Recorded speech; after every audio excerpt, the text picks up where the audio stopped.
ደም ከፍቅር ይወፍራል ወይስ ፍቅር ከደም ይልቃል?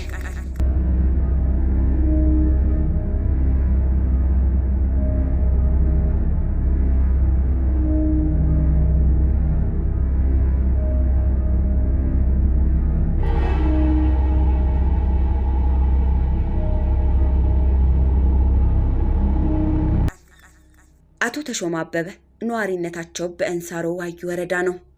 አቶ ተሾመ አበበ ከአንድ እናትና አባት የተወለዱ ሁለት ወንድሞች አሏቸው። እሳቸው ለቤተሰቦቻቸው ሁለተኛ ልጅ ሲሆኑ የመጀመሪያው ታላቅ ወንድማቸው ከሆነው ጋር አለመግባባት ውስጥ ገብተው ተቀያይመዋል። ዋነኛው የመቀያየሚያ ምክንያታቸው ደግሞ የአባታቸው ወንድም ልጅ ማለትም የአጎታቸው ልጅ በዚያው አካባቢ በሰው መግደል ወንጀል ተከሶ ማረሚያ ቤት መገኘቱ ነው። የአቶ ተሾመ ታላቅ ወንድም አቶ ለገሰ አበበ የአጎታቸው ልጅ የገደለውን የሟችን ባለቤት ለጋብቻ ጠይቆ ሽማግሌ ይልካል። በዚህ ሰዓት አቶ ተሾመ አበበ እንዴት የሞተው ግለሰብ የተገደለው በእኛ ቤተሰብ ሆኖ ሳለ እንዴት ወንድሜ የሟችን ሚስት ማግባት ይፈልጋል? ይህ በፍጹም አይሆንም ብለው ይቃወሟቸዋል። በዚህ ጊዜ አቶ ተሾመ ከታላቅ ወንድማቸው ጋር ያለመግባባት ይፈጠራል። ታላቅ ወንድም እንዴት የኔን ምርጫና ትዳር መያዝ ከኔ ጎን መሆን ሲገባው የጋብቻ ጥያቄውን ይቃወማል በማለት ታናሽ ወንድማቸው እሳቸውን እንዲደግፍ በማግባባት ታላቅና ታናሽ ወንድሞች አቶ ተሾመ አበበ ላይ ቅራኔ ይፈጥራሉ። በዚህም አቶ ተሾመ አበበ ጥቅምት 29 ቀን 2014 ዓ.ም በእርሻ ስራቸው ላይ ሳሉ ታናሽ ወንድማቸው የእርሻ ማሳቸው ድረስ በመሄድ በሰላም ካነጋገራቸው በኋላ ልርዳችሁ በማለት የሚያርስባቸውን በሬዎች ተቀብሎ ለማረስ ይሞክራል። በሬዎቹ አልታዘዝ ሲሉት አቶ ተሾመ ተው በቃ አልቻልክበትም ሲሉት ታናሽ ወንድም በታላቅ ወንድማቸው ተበሳጭቶ መጥረቢያ ከመሬት አንስቶ ወርውሮ ሊመታቸው ሲል ጎንበስ ብለው በማሳለፍ አንገት ለአንገት ይተናነቃሉ። ታላቅ ወንድማቸው አቶ ለገሰ አበበ ከተደበቁበት ስፍራ ወጥተው ከታናሽ ወንድማቸው ጋር በመተባበር በአቶ ተሾመ አበበ ላይ ከፍተኛ የአካል ጉዳት ያደርሱባቸዋል። ሁለቱ ወንድማማቾች በአቶ ተሾመ ላይ ጉዳት አድርሰው ከአካባቢው ይሰወራሉ። ጸቡ ሲፈጠር በቅርብ ርቀት ላይ የነበሩ ግለሰቦች አቶ ተሾመን ከወደቁበት ወዲያውኑ አንስተው ወደ ጤና ጣቢያ በመውሰድ የሕክምና እርዳታ እንዲያገኙ ያደርጋሉ። ነገር ግን የደረሰባቸው ጉዳት ከፍተኛ በመሆኑ ወደ አዲስ አበባ ጥቁር አንበሳ ሆስፒታል እንዲታከሙ ሪፈር ይጻፍላቸውና ወዲያውኑ የአቶ ተሾመ የባለቤታቸው ቤተሰቦች ወደ ጥቁር አንበሳ ሆስፒታል በመውሰድ ለወራት ከጉዳታቸው እንዲያገግሙ በማድረግ ሕክምናቸውን ተከታትለው እንደጨረሱ ወደ መኖሪያ ቤታቸው ይመለሳሉ። ከሕክምና ወደ መኖሪያ ቤታቸው ሲመለሱ ሌላ ጭቅጭቅ ይፈጠራል። የግጭታቸው መንስኤ ደግሞ የአቶ ተሾመ አበበ ባለቤት ቤተሰቦች ለምን ወንድማችንን አሳከማችሁት የሚል ነበር። እንዲሁም የአቶ ተሾመ አበበ ታላቅና ታናሽ ወንድሞች ወላጅ እናታቸውን አቶ ተሾመን ልጄ ብለሽ ከጠየቅሽ ብለው በማስፈራራት እናትና ልጅ እንዳይገናኙ ያደርጋሉ። ይህን ሁሉ ጫና ተቋቁሞ ነገሩን በሕግ ለመከታተል አስበው ነበር። ነገር ግን ወንድሞቻቸውን በሕግ ቢጠይቁ የበለጠ ችግር እንደሚደርስባቸው በመጠራጠር ራሳቸውን ለመጠበቅና ለመከላከል የጦር መሳሪያ ይገዛሉ። በዚህም አቶ ተሾመ አበበ በታላቅ ወንድማቸው በአቶ ለገሰ አበበና በታናሽ ወንድማቸው ላይ አነጣጥረው በመተኮስ በታናሽ ወንድማቸው የአካል ጉዳት ሲያደርሱ ታላቅ ወንድማቸውን ደግሞ በመግደል ከአካባቢው ለመሸሸግ ሙከራ ሲያደርጉ በፖሊስ ቁጥጥር ስር ይውላሉ። ፖሊስ የምርመራ መዝገብ ከፍቶ በሰውና በሰነድ ማስረጃ በማጠናከር የምርመራ መዝገቡን ለአቃቢ ሕግ ይልካል። አቃቢ ሕግ የፖሊስ የምርመራ መዝገቡን ሲከታተል ቆይቶ በአቶ ተሾመ አበበ ላይ ክስ በመመስረት የክስ መዝገቡን ለሰሜን ሸዋ ዞን ከፍተኛ ፍርድ ቤት ይልካል። የሰሜን ሸዋ ዞን ከፍተኛ ፍርድ ቤት የአቃቢ ሕግን የክስ መዝገብ ከተመለከተ በኋላ ተከሳሽ አቶ ተሾመ አበበ ጥፋተኛ መሆኑን በማረጋገጡ ተከሳሽን ያስተምራል፣ መሰል ድርጊት ፈጻሚዎችን ያስጠነቅቃል በማለት ተከሳሽ አቶ ተሾመ አበበ በ18 ዓመት ጽኑ እስራት እንዲቀጡ ውሳኔ አስተላልፏል።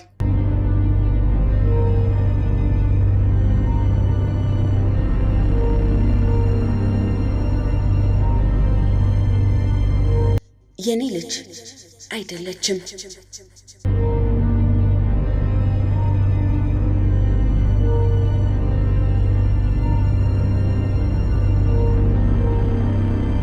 እናት ማለት ፍቅር ናት። እንኳን የራሷን ልጅ ቀርቶ የማንንም ልጅ ተንከባክባ ታሳድጋለች። እናት ለልጆቿ ስትል እንጨት ለቅማ በመሸጥ ራሷ ሳትበላ ለልጆቿ በማብላት የራሷን ደስታ ሳይሆን የልጆቿን ደስታ በማስበለጥ የማትሆነው የለም። በዚሁ ተቃራኒ ደግሞ አንዳንድ ጨካኝ እናቶችም አይጠፉም። ወይዘሮ ለምለም ለማ የሻሸመኔ ወረዳ ሀጉጉታ ቁኒ ቀበሌ ነዋሪ ናት። በትውልድ ቀየዋ እንደ ማንኛውም የገጠር ልጅ ከብት በማገድ እንዲሁም እናትና አባቶቿን በመርዳት ከሰፈር ልጆች ጋር እስከ 4ኛ ክፍል ትምህርቷን ስትከታተል ቆይታ እድሜዋ ለአቅመ ሔዋን ሲደርስ ትምህርቷን አቋርጣ በእድሜ ኩያዋ የሆነውን ወጣት በማፍቀር ለ2 ዓመት ያህል በፍቅር ይዘልቃሉ። በዚህ የፍቅር ቆይታቸውም አንዳንዴ በመጋጨት ሌላ ጊዜ ደግሞ በመታረቅ አለፍ ብሎም የመናነቅ ሁኔታዎች መፈጠራቸው አልቀረም። የወይዘሮ ለምለም ፍቅረኛ ከጓደኛው ጋር ወሲባዊ ግንኙነት ታደርጋለች ብሎ ሁሌም ይጠረጥራታል። ነገር ግን ወይዘሮዋ ከፍቅረኛዋ ውጪ ከማንም ጋር ምንም አይነት የፍቅር ግንኙነት እንደሌላት በመጽሐፍ ቅዱስ ምላ ታሳምነዋለች። በዚህም መሰረት የፍቅር ጓደኛዋ እየተጠራጠራትም ቢሆን በፍቅር መኖርን ቀጠሉ። በዚህ አጋጣሚ ፍቅረኛዋ ከሚጠረጥረው ሰው ጋር ግንኙነት በማድረግ ትጸንሳለች። የጸነሰችበትን ሰው ለማግባት የቀድሞ ፍቅረኛዋን ፈርተዋለች። በዚህ ሁኔታ እንደተወዛገበች የ6 ወር እርጉዝ ትሆናለች። ልጁ የማን እንደሆነ ለማንም አልተናገረችም። ነገሮች ሁሉ ስብስብ ይሆኑባታል። ያላት አማራጭ ለፍቅረኛዋ የተጸነሰው ልጅ የሱ እንደሆነ በውሸትም ቢሆን በማሳመን ፍቅረኛዋን ማግባት ነው። ወይዘሮ ለምለም የባሏን ጓደኛ ልጅ ያንተ ነው በማለት በትዳር አብራው ትሆንና ሴት ልጅ ትወልድለታለች። ባልም ሴት ልጅ ተወለደችልኝ ብሎ በደስታ ይከንፋል። ሕፃኗ ከተወለደች 8 ወር ገደማ ይሆናታል። የሕፃኗ ማንነት በገሃድ ፍንትው ብሎ ማየት ይጀምራል።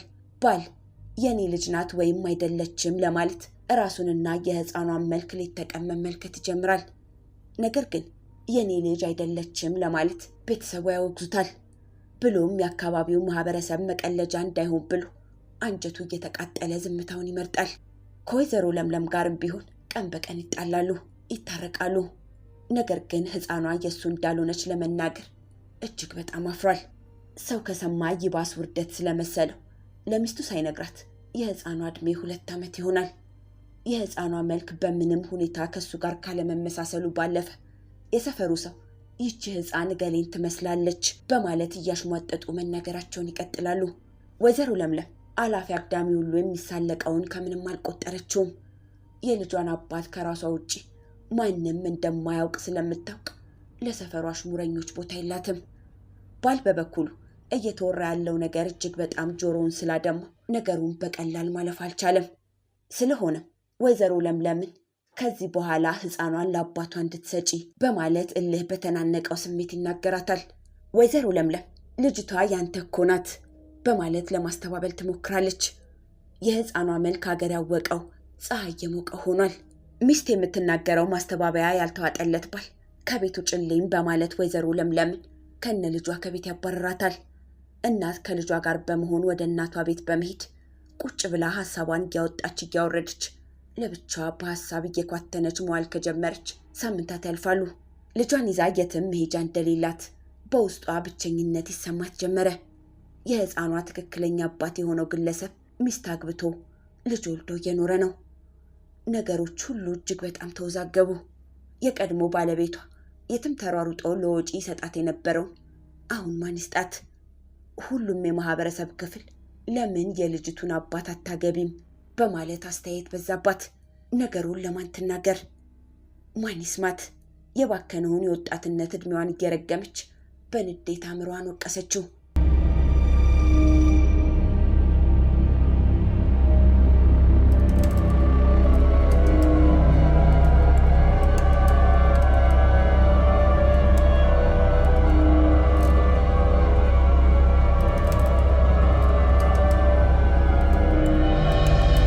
የገበያ ቀን ነው። የአካባቢው ማህበረሰብ ሁሉም ወደ ገበያ ሄዷል። ግራ ቀኙን አየች። መንደሩ ውስጥ አንድም ሰው የለም። ይባስ ብሎ ሕፃኗ እንቅልፍ ላይ ነች። እናት ሀሳቧን ለማን ታካፍል? ማን ሀሳቧን ይጋራ? ሰፈር ውስጥ የሚገኝ ትልቅ ግራር ስር ቁጭ ብላ አንድ መጥፎ ነገር አሰበች። ባለቤቷን ያጣችው በዚች ሕፃን ምክንያት ስለሆነ አሁን ደግሞ አባት የሌላትን ልጅ እንዴት ተንከባክባ ታሳድጋለች? ይህን በማሰብ የልጇን ሕይወት ለማጥፋት ወሰነች። ሕፃኗን ከተኛችበት ቦታ አንስታ በአካባቢው በስፋት ከሚመረተው ሰብል አንዱ በቆሎ በመሆኑ አንድ የሰፈሩ ጀግና ገበሬ በሄክታር የዘራው የበቆሎ ማሳ ውስጥ ልጇን ታቅፋ በመውሰድ የበቆሎ ማሳ ውስጥ ትገባለች። በቆሎ ማሳው ታርሞና ተኮትኩቶ በዘመናዊ ማዳበሪያም ለምቶ ሲታይ ውበቱ ትልቁን የዓለማችንን የአማዞን ጫካን ይመስላል።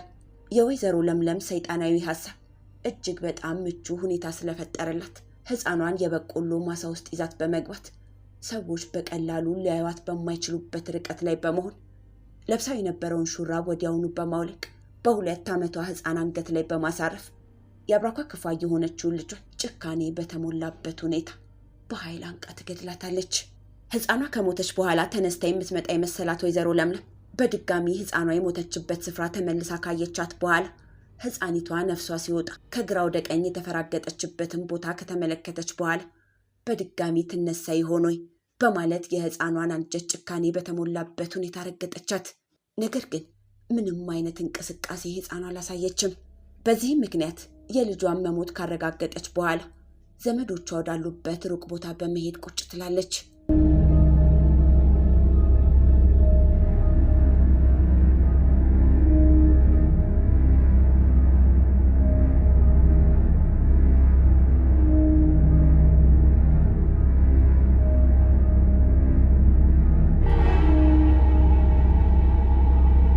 ወይዘሮ ለምለም ልጅሽን ለምን አላመጣሻትም ያላትን ሰው ሁሉ ከባለቤቴ ጋር ስለተፋታሁ ልጅቱን ወስዶብኛል በማለት መዋሸት ትጀምራለች። የልጅቱ አስክሬን ጅብም ሳይበላው ሰውም ሳያየው 5 ቀን ይቆያል። የበቆሎ ማሳው ባለቤት አዝመራውን ለማየት ወደ ማሳው ሲገባ ከፍተኛ የሆነ የአስክሬን ሽታ ይሸተዋል። የሸተተውን የአስክሬን ሽታ ማን መሆኑን ለማረጋገጥ አፍንጫውን ሸፍኖ ሲጠጋ የአንዲት ሕፃን አስክሬን ተመለከተ። ገበሬውም ሬሳውን አይቶ ዝም አላለም። ወዲያውኑ የጩኸት ድምፅ በማሰማቱ የአካባቢው ማህበረሰብ ወዲያውኑ እየሮጠ ይሰበሰባል። አስከሬኑን የተመለከቱት የአካባቢው ነዋሪዎች ሕፃኗ የወይዘሮ ለምለም መሆኗን ያረጋግጣሉ። የሕፃኗ እናት ግን ከአካባቢው ተሰውራለች። የአካባቢው ማህበረሰብ አባገዳዎችና የሀገር ሽማግሌዎች ድርጊቱን በማውገዝ እናት ልጇን ገድላለች ብለው ለመናገር መድፈር አቃታቸው። የሕፃኗን አስክሬን እንዲመረመር በማድረግ ጉዳዩ በሕግ ሊዳኝ እንደሚገባው በመረዳት ለሻሸመኔ ወረዳ ፖሊስ መምሪያ ያስተላልፋሉ። የወረዳው ፖሊስ ተጠርጣሪዋ በገባችበት ገብቶ በመያዝ የምርመራ መዝገቡን በሰውና በሰነድ ማስረጃ በማደራጀት የምርመራ መዝገቡን ለአቃቢ ሕግ ያስተላልፋል። የምርመራ መዝገብ የደረሰው የወረዳው ጠቅላይ አቃቢ ሕግ በትኩረት ከተመለከተ በኋላ በወይዘሮ ለምለም ላይ ክስ መስርቶ የክስ መዝገቡን ለምዕራብ አርሲ ዞን ከፍተኛ ፍርድ ቤት ያስረክባል።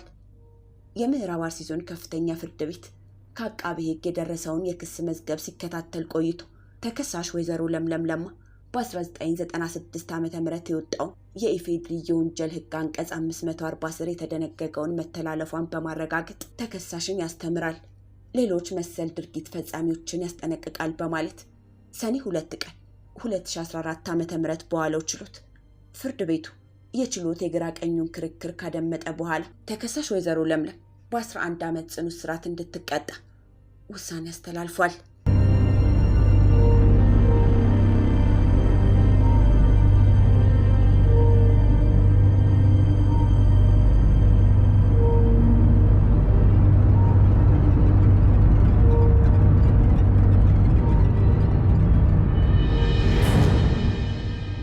አቶ አብዱራህማን አልዬ ዮዮ ነዋሪነታቸው በምስራቅ ሐረርጌ ዞን ሜታ ወረዳ ቢፍቱ ገነማ የተባለ አካባቢ ነው።